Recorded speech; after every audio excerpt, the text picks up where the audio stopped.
Alright, what's up everyone? This is Strange Skull, back with a long-awaited review. I know it's been a while, but I'm back. I felt like I had to make this video, because this movie I'm about to talk about, the new Masters of the Universe movie, I have seen it twice. I saw it yesterday in a preview screening, and then I saw it today at 10.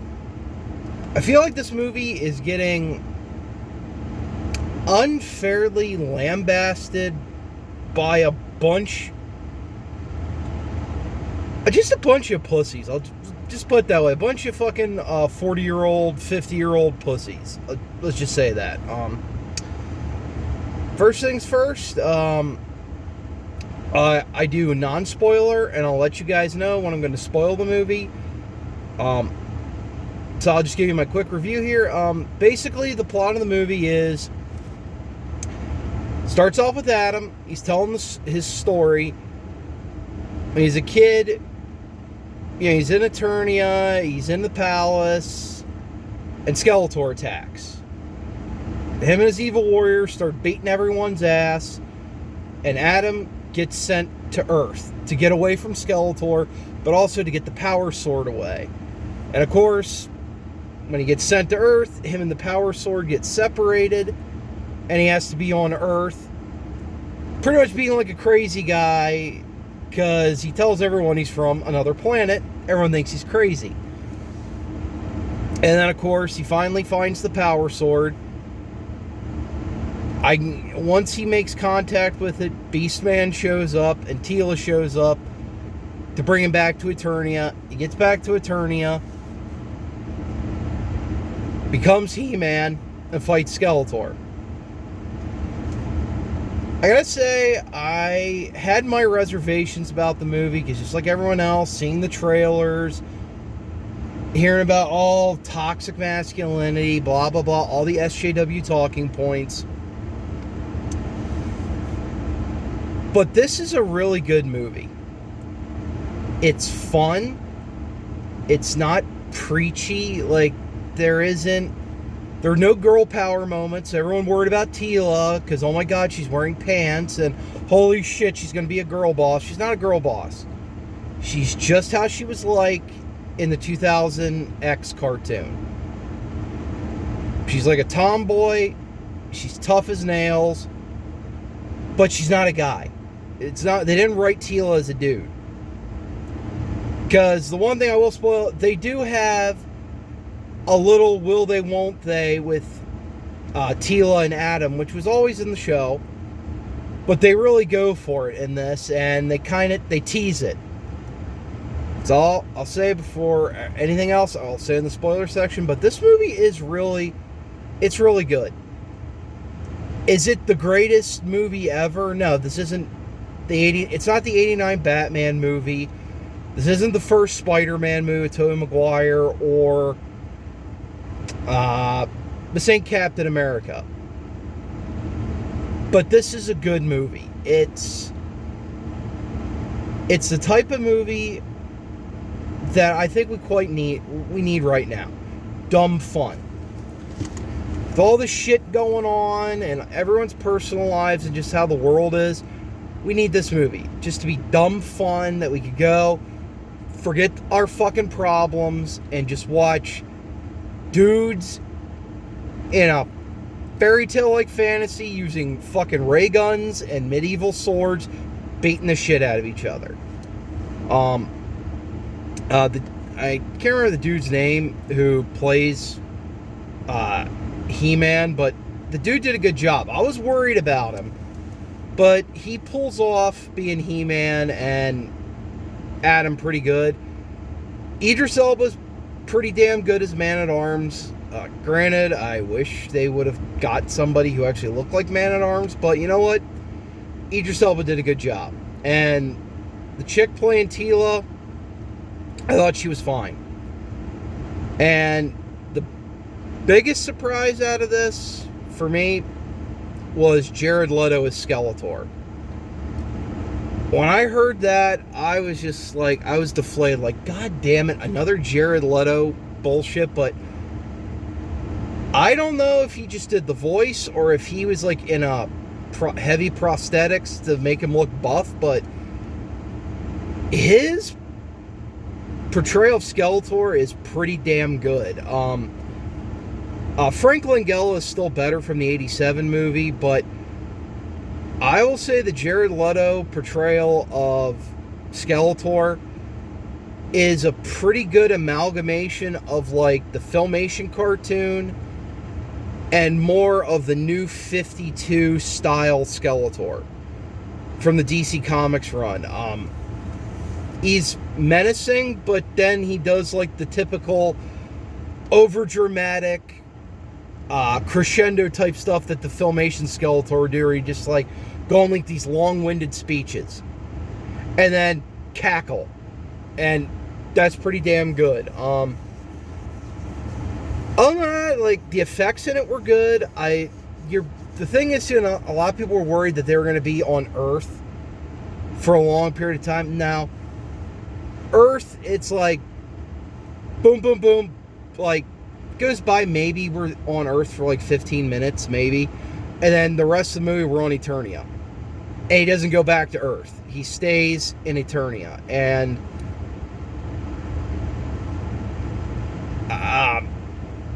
pretty much, like, I like the movie. I thought it was good. I think I'm going to end it here for the non-spoiler. So guys, like, really, if you have reservations about it, I'd say just go into it just wanting to have fun. And that's what the movie is. It is good fun. There's no preachy bullshit. There's no SJW crap in it.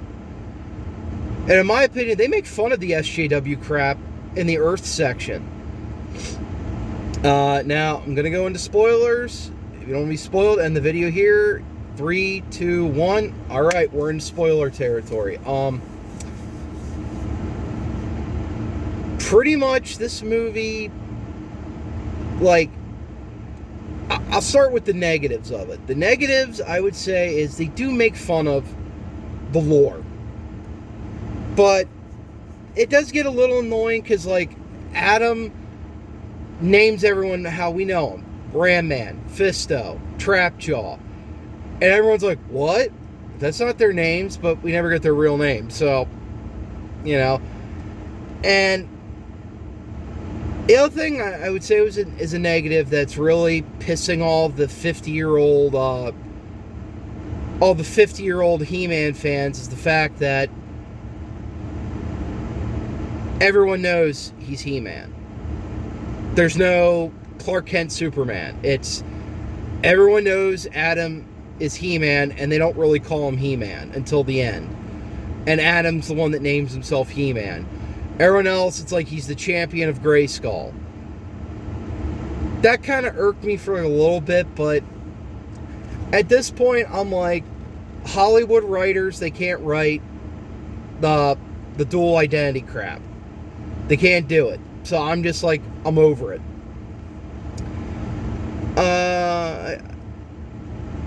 Really, I don't have a super lot of negative about the movie. I mean, the only thing is I wish more of, like, the good guys were in the movie, because, like, Skeletor has a shit ton of his evil warriors in there. All the heavy hitters are there. Trapjaw, Beastman, Triclops, Evil Lyn.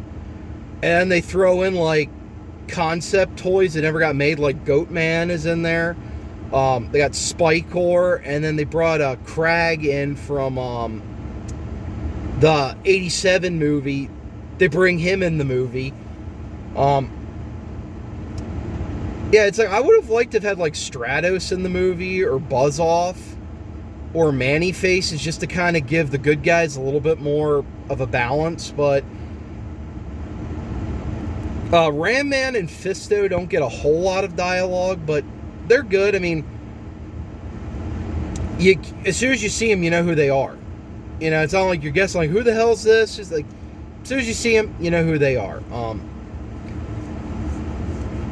But I thought this movie, it did a good job just making a He-Man movie. It's, what I mean by, like, it's just good fun, is it's not super serious. they're allowed to have fun, and it has a good heart. Like, this movie really deals with balancing what really, in my opinion, like a hero. Like He-Man, like Adam, he kicks ass in this movie. He does. But at the end, he tries to give Skeletor a chance to, like, let's just have peace. And he gives Skeletor that chance. And people want to bitch about that, but that's a He-Man move. He's not Conan the Barbarian. This isn't, if he dies, he dies. He-Man wants peace. He's a protector, not just like, he has the sword. He's not a killer. And he tries to give Skeletor the chance, and when Skeletor inevitably, like, bites him, He-Man beats the shit out of him, which was a pretty good scene. It's like, there are a lot of good action scenes in this movie, and the only other negative I'd say, I wish they would, it's a trope of all superhero movies now. They have to have just popular songs in there. Like, it doesn't fit. I'm starting to, like, get annoyed by it because it's a gimmick.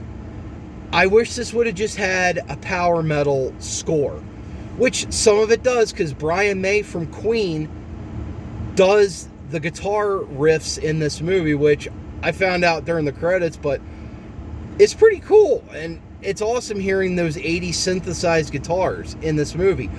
I wish that was just the soundtrack. The other thing I'd say, I wish Cringer was in the movie more, but again, you gotta be realistic. It would be super expensive to try and put Cringer and Battle Cat in these scenes because he's a green fucking tiger. It'd be hard, but he is in the movie. It made me smile seeing Cringer walking around. But again, no Panther. Panther's not in the movie. Kind of sucked. But again, budget limitations. It's like they can't just go get a fucking purple panther and have it sit there, They'd have to CGI that shit.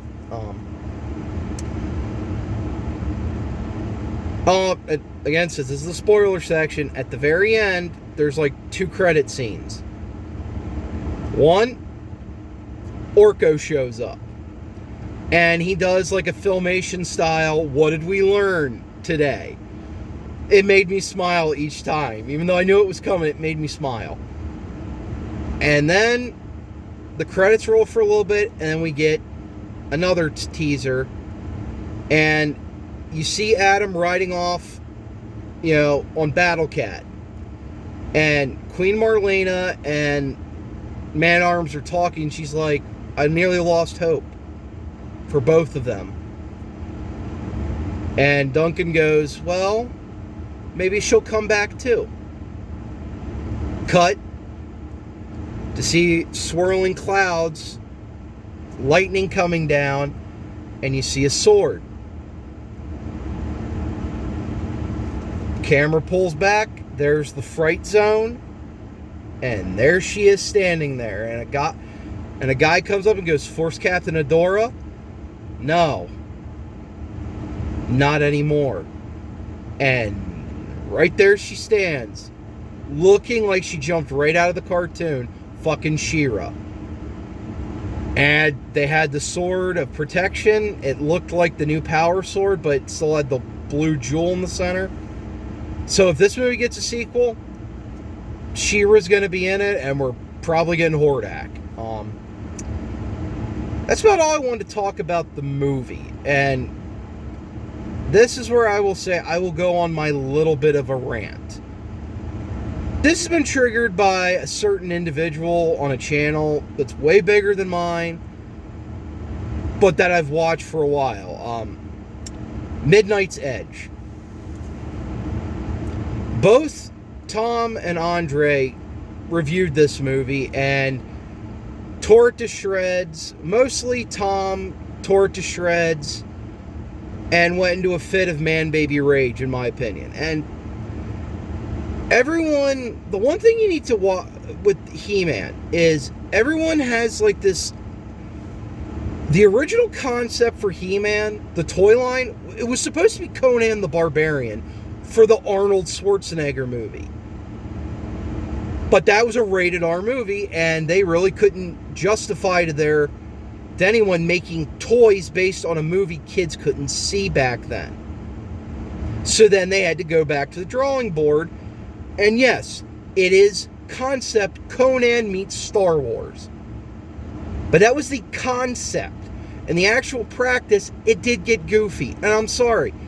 There is a goofiness to He-Man. The fucking name itself, He-Man. And just because you can make fun of the names don't mean you're not a fucking fan. I make fun of the names too, but I still love the characters. I grew up with fucking He-Man. I wasn't born in 83. I was born in 1990, so I grew up with all the toys. And I had some of the shows on tape. But I'm more of a fan of the 2000X cartoon. But I still love He-Man. And this movie is good. There is no SJW horse shit that Midnight's Edge tries to shove, say, oh, it is full of this. It is full of SJW. They're making fun of it. No. They make jokes. Yes, it gets annoying a little bit in the movie where anytime we have a serious moment, we have to have this fucking nervous joking bullshit. But it doesn't ruin the impact of the movie. I wish I could articulate it better, but I'm not good with words. If you want a full, really good breakdown of this movie, go watch Shadiversity's review of this movie. I thought he did a damn good review, and it gave me more hope. And the thing is, too, the Critical Drinker likes this movie. Even Heel vs. Babyface liked this movie. But for some reason, Tom Connors on Midnight's Edge had to have a big fucking fit, have a temper tantrum, and say anyone who likes this movie calling us liars. Well, guess what? I ain't a fucking liar. I ain't getting fucking paid. My channel isn't fucking monetized. I do this shit for fun.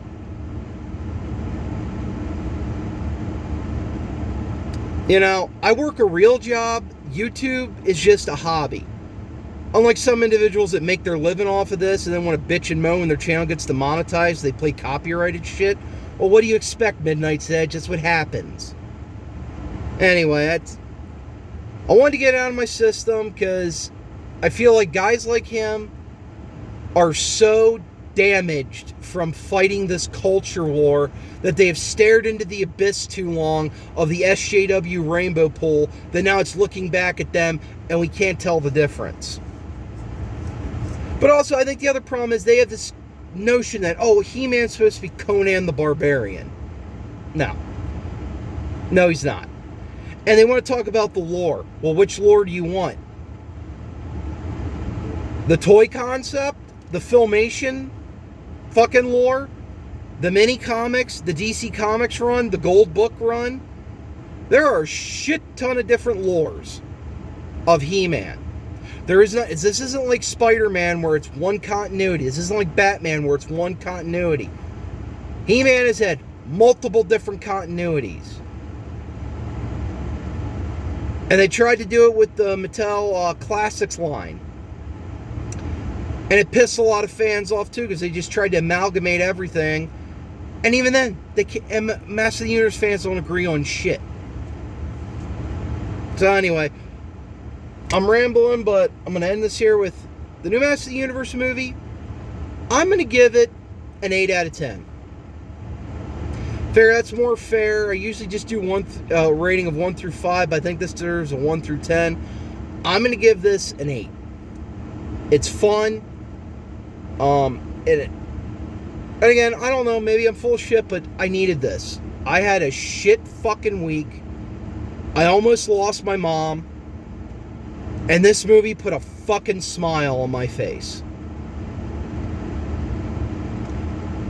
I had a, like I said, shit week, and then I watched this movie, and it made me smile. I walked out of the theater happy. And that was the first time. The second time, same thing. Still pumped, even though I knew everything was coming. I got out of it still smile on my fucking face. And also, too, maybe the first time seeing it, I was happy because I got one of those Power Sword drink cups.